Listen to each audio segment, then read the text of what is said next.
Wati baru seminggu bekerja shift malam di sebuah kedai 24 jam. Kawasan itu agak sunyi, terletak di hujung pekan kecil yang hanya sibuk waktu siang.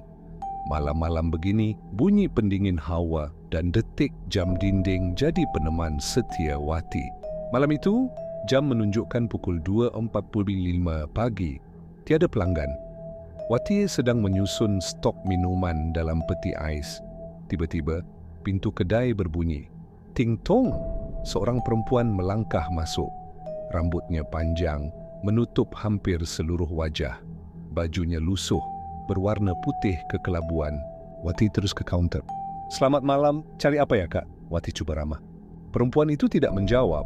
Dia terus berjalan ke peti minuman.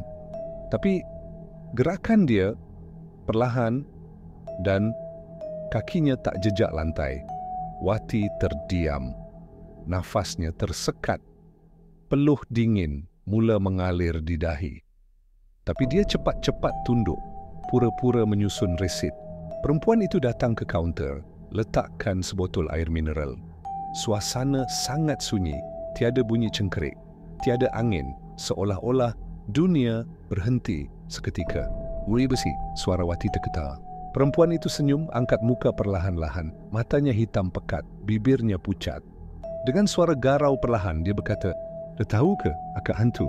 Wati tidak sempat menjawab.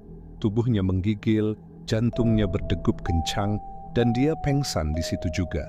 Keesokan paginya, pengurus kedai jumpa Wati terbaring di lantai. Air mineral masih di atas kaunter, belum dibayar. Bila semak rak CCTV, tiada sesiapa masuk.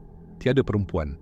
Tapi dalam rakaman itu, Wati jelas bercakap dan hulurkan air kepada ruang kosong.